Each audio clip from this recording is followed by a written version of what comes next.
നമസ്കാരം സുഹൃത്തുക്കളെ, സ്പോർട്സ് പിച്ചിലേക്ക് ഏവർക്കും സ്വാഗതം. അയർലൻഡിന്റെ മണ്ണിൽ ലോക ചാമ്പ്യന്മാരായ ഇന്ത്യയുടെ നീലപ്പട നേരിട്ട ആ ഞെട്ടിക്കുന്ന കനത്ത തകർച്ചയുടെ ആഘാതം ഇനിയും ഇന്ത്യൻ ക്രിക്കറ്റ് ലോകത്ത് നിന്നും വിട്ടുമാറിയിട്ടില്ല.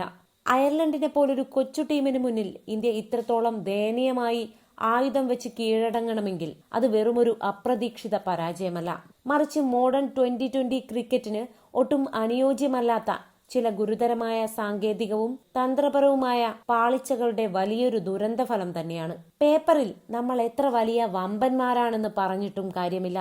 മൈതാനത്ത് കാണിച്ച ടാക്ടിക്കൽ അച്ചടക്കമില്ലായ്മയാണ് ഇന്ത്യയെ ഈ നാണം കെട്ട അവസ്ഥയിലേക്ക് തള്ളിയിട്ടത്. അയർലൻഡിലെ ആ കഠിനമായ ഓവർകാസ്റ്റ് കണ്ടീഷൻസിലും പച്ചപ്പുള്ള പിച്ചുകളിലും തുടക്കത്തിൽ നല്ല രീതിയിൽ പന്ത് സ്വിംഗ് ചെയ്യുമെന്നത് ക്രിക്കറ്റിലെ ഒരു അടിസ്ഥാന കാര്യമാണ്. എന്നാൽ ഈ ഒരു മിനിമം അറിവ് പോലും കാണിക്കാതെ, കൃത്യമായ ഫുട് വർക്ക് പോലും ഇല്ലാതെ വിക്കറ്റ് വലിച്ചെറിഞ്ഞ മുൻനിര ബാറ്റർമാരും കാറ്റിന്റെ ദിശ മനസ്സിലാക്കാതെ പന്തെറിഞ്ഞ ബൌളർമാരുമാണ് അയർലൻഡിന് ചരിത്ര വിജയം സമ്മാനിച്ചത്. കോച്ച് ഗൗതം ഗംഭീറിന്റെയും പുതിയ ക്യാപ്റ്റൻ ശ്രേയസ് അയ്യരുടെയും പ്ലാനിങ്ങുകൾ ബെൽഫാസ്റ്റിലെ പുൽമൈതാനത്ത് അമ്പെ പരാജയപ്പെടുന്ന കാഴ്ചയാണ് നമ്മൾ കണ്ടത്. എന്തുകൊണ്ടാണ് ഐറിഷ് സ്പിന്നർമാർക്ക് മുന്നിൽ നമ്മുടെ വൻകിട ബാറ്റർമാർ സിംഗിളുകൾ പോലും എടുക്കാൻ കഴിയാതെ ശ്വാസം മുട്ടിയത്? ഡെത്ത് ഓവറുകളിൽ നമ്മുടെ ബൌളർമാർ വരുത്തിവെച്ച ആ വലിയ സാങ്കേതിക പിഴവുകൾ എന്തൊക്കെയാണ്? വിദേശ കണ്ടീഷനുകളിൽ കളിക്കുമ്പോൾ കളിയിലെ സാഹചര്യങ്ങൾക്കനുസരിച്ച് തന്ത്രങ്ങൾ മാറ്റാൻ ഇന്ത്യൻ ടീം പരാജയപ്പെടുന്നത് എന്തുകൊണ്ടാണ്? ഈ പരമ്പരയിലെ വൻ തോൽവിക്ക് പ്രധാന കാരണം മാനേജ്മെന്റിന്റെ പ്ലാനിംഗ് ആണോ, അതോ പ്ലേയേഴ്സിന്റെ ഫോമില്ലായ്മയാണോ? സ്പോർട്സ് പിച്ചിന്റെ കണ്ണു തുറപ്പിക്കുന്ന വിശകലനത്തിലേക്ക് സ്വാഗതം. നമുക്ക് ഇന്ത്യൻ ബാറ്റിംഗ് നിര വരുത്തിവെച്ച ഒന്നാമത്തെയും ഏറ്റവും പ്രധാനപ്പെട്ടതുമായ സാങ്കേതിക പാളിച്ചയിലേക്ക് വരാം. അയർലൻഡിലെ ഓവർകാസ്റ്റ് കണ്ടീഷൻസിലും അവിടുത്തെ പിച്ചുകളിലും പുതിയ പന്തിൽ നല്ല രീതിയിൽ മൂവ്മെന്റും സ്വിംഗും ലഭിക്കുമെന്നത് ഒരു അന്താരാഷ്ട്ര ക്രിക്കറ്റ് കളിക്കാരൻ അറിഞ്ഞിരിക്കേണ്ട അടിസ്ഥാന പാഠമാണ്. എന്നാൽ അവിടെയാണ് നമ്മുടെ ഓപ്പണർമാർക്ക് കനത്ത വീഴ്ച പറ്റിയത്. കനത്ത സ്വിംഗുള്ള പന്തുകൾക്കെതിരെ കൃത്യമായ ഫുട് വർക്കില്ലാതെ വെറുതെ ബാറ്റ് വീശി വിക്കറ്റ് വലിച്ചെറിയുന്ന ഓപ്പണർമാരെയാണ് നമ്മൾ കണ്ടത്. പന്തിന്റെ കൃത്യമായ മൂവ്മെന്റ് മനസ്സിലാക്കി ആദ്യ 2-3 ഓവർ ക്രീസിൽ നിലയുറപ്പിച്ചു നിന്ന് പിച്ചിന്റെ മനോഭാവം പഠിക്കുന്നതിന് പകരം നമ്മുടെ ബാറ്റർമാർ അനാവശ്യമായ ക്രീസിന് വെളിയിലിറങ്ങി അടിക്കാനുള്ള ബാലിശമായ ശ്രമമാണ് നടത്തിയത്. ഇത്തരത്തിൽ പവർ പ്ലേയിൽ തന്നെ അനാവശ്യ ഷോട്ടുകൾക്ക് മുതിർന്ന് വിക്കറ്റുകൾ ദാനം ചെയ്ത് ടീമിന്റെ നട്ടലൊടിക്കുകയായിരുന്നു. സഞ്ജു സാംസൺ ആയാലും ഇഷാൻ കിഷൻ ആയാലും വിദേശ മണ്ണിലെ ഈ സ്വിംഗിംഗ് കണ്ടീഷൻസിനെ ബഹുമാനിക്കാൻ തയ്യാറായില്ല. ആദ്യ ഓവറുകളിൽ ഡിഫൻസീവ് സാങ്കേതികത കാണിക്കുന്നതിൽ പരാജയപ്പെട്ടതാണ് ഇന്ത്യയെ പവർ പ്ലേയിൽ തന്നെ പ്രതിരോധത്തിലാക്കിയത്. മറിച്ച് സാഹചര്യങ്ങൾക്കനുസരിച്ച് സാങ്കേതികതയിൽ മാറ്റം വരുത്തുക കൂടിയാണെന്ന് ഇന്ത്യൻ ടോപ്പ് ഓർഡർ മറന്നുപോയി. 2020 ക്രിക്കറ്റിൽ മിഡിൽ ഓവറുകൾ എന്ന് പറയുന്നത് വിക്കറ്റ് നഷ്ടപ്പെടുത്താതെ റൺ റേറ്റ് കൃത്യമായി ഉയർത്തിക്കൊണ്ടുപോകേണ്ട അതീവ നിർണായകമായ സമയമാണ്. എന്നാൽ ഇവിടെയാണ് ഇന്ത്യൻ മധ്യനിരയുടെ തന്ത്രപരമായ പാളിച്ചകൾ പൂർണ്ണമായും പുറത്തു വന്നത്. ഐറിഷ് സ്പിന്നർമാർക്കെതിരെയും കൃത്യമായ ഹാർഡ് ലെങ്ത് എറിഞ്ഞ മീഡിയം പേസർമാർക്കെതിരെയും സിംഗിളുകൾ എടുക്കാനും സ്ട്രൈക്ക് റൊട്ടേറ്റ് ചെയ്യാനും ഇന്ത്യൻ ബാറ്റർമാർക്ക് ഒട്ടും കഴിഞ്ഞില്ല. ഷോട്ട് അടിക്കാൻ നോക്കുക, അതിന് കഴിഞ്ഞില്ലെങ്കിൽ ഡോട്ട് ബോളുകൾ വരുത്തിവെക്കുക എന്നതായിരുന്നു ഇന്ത്യൻ മധ്യനിരയുടെ രീതി. ഇത്തരത്തിൽ തുടർച്ചയായി ഡോട്ട് ബോളുകൾ വരുത്തിവെച്ച മാനസിക സമ്മർദ്ദം കാരണം റൺ റേറ്റ് ഉയർത്താൻ വേണ്ടി പിന്നീട് വലിയ ഷോട്ടുകൾക്ക് മുതിരുകയും ഇന്ത്യയുടെ വിക്കറ്റുകൾ കൂട്ടത്തോടെ പൊഴിയുകയുമാണ് ചെയ്തത്. അതുമാത്രമല്ല, മോഡേൺ 2020 ക്രിക്കറ്റിൽ സ്പിന്നർമാരുടെ ലൈനും ലെങ്തും തകർക്കാൻ ഉപയോഗിക്കുന്ന ഏറ്റവും പ്രധാനപ്പെട്ട ആയുധങ്ങളായ സ്വീപ്പ്, റിവേഴ്സ് സ്വീപ്പ് തുടങ്ങിയ വേരിയേഷനുകൾ ഉപയോഗിക്കുന്നതിൽ നമ്മുടെ മധ്യനിര പൂർണ്ണമായും പരാജയപ്പെട്ടു.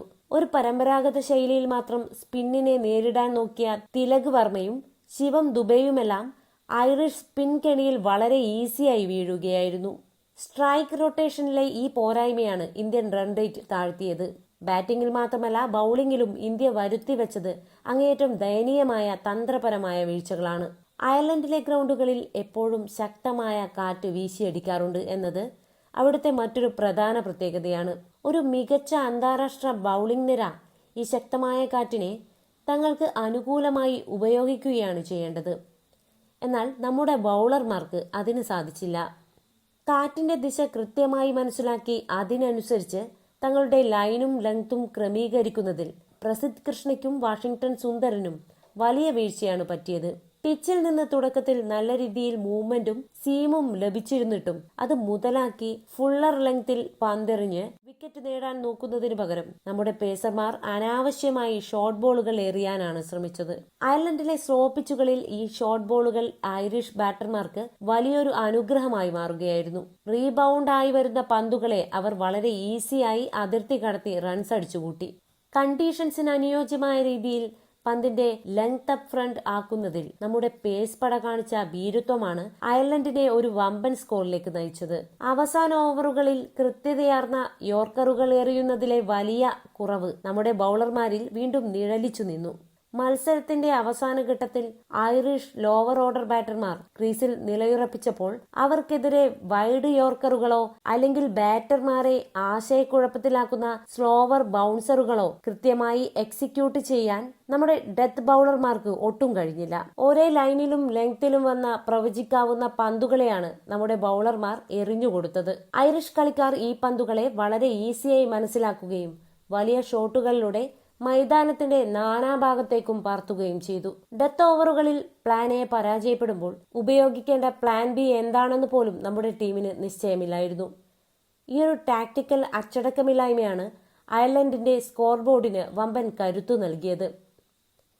അതേ സുഹൃത്തുക്കളെ, വിദേശ കണ്ടീഷനുകളിൽ കളിക്കുമ്പോൾ കളിയിലെ സാഹചര്യങ്ങൾക്കനുസരിച്ച് തന്ത്രങ്ങൾ മാറ്റാൻ ഇന്ത്യൻ ടീം ഒട്ടും തയ്യാറാകുന്നില്ല എന്ന കൈപ്പേറിയ യാഥാർത്ഥ്യമാണ് ഈ തോൽവിയിലൂടെ പുറത്തു വന്നിരിക്കുന്നത്. പേപ്പറിൽ നമ്മൾ എത്ര ശക്തരാണെന്ന് പറഞ്ഞിട്ടും ഒരു കാര്യവുമില്ല. ഗ്രൗണ്ടിലെ ഈ ടാക്ടിക്കൽ അച്ചടക്കമില്ലായ്മ ഇനിയും തിരുത്തിയില്ലെങ്കിൽ നാണക്കേടിന്റെ ഈ ആവർത്തനങ്ങൾ ഇനിയും നമ്മൾ കാണേണ്ടി വരും. ഈ സാഹചര്യത്തിൽ ഈ പരമ്പരയിലെ തോൽവിക്ക് പ്രധാന കാരണം ആരുടെ പാളിച്ചയാണെന്നാണ് നിങ്ങൾ കരുതുന്നത്? കോച്ച് ഗൗതം ഗംഭീറിന്റെയും മാനേജ്മെന്റിന്റെയും മോശം പ്ലാനിംഗ് ആണോ, അതോ പ്ലേയേഴ്സിന്റെ സാങ്കേതികമായ ഫോമില്ലായ്മയാണോ? നിങ്ങളുടെ വിലയേറിയ അഭിപ്രായങ്ങൾ താഴെ കമന്റ് ബോക്സിൽ രേഖപ്പെടുത്തുക. ഈ വീഡിയോ നിങ്ങൾക്ക് ഇഷ്ടപ്പെട്ടെങ്കിൽ തീർച്ചയായും ലൈക്ക് ചെയ്യുക. പരമാവധി എല്ലാ ക്രിക്കറ്റ് ഗ്രൂപ്പുകളിലേക്കും ഷെയർ ചെയ്ത് ഈ കൃത്യമായ ടാക്ടിക്കൽ വിശകലനം എല്ലാവരിലും എത്തിക്കുക. ഇന്ത്യൻ ക്രിക്കറ്റിലെ ഇതുപോലുള്ള ആഴത്തിലുള്ള സ്റ്റാറ്റസ് വിശകലനങ്ങളും ഏറ്റവും പുതിയ മാസ് ബ്രേക്കിംഗ് വാർത്തകളും തത്സമയം ആദ്യമേ അറിയാൻ സ്പോർട്സ് പിച്ച് ചാനൽ ഇപ്പോൾ തന്നെ സബ്സ്ക്രൈബ് ചെയ്യുക. മറ്റൊരു കിടിലൻ വീഡിയോയുമായി വീണ്ടും കാണാം. നന്ദി, നമസ്കാരം.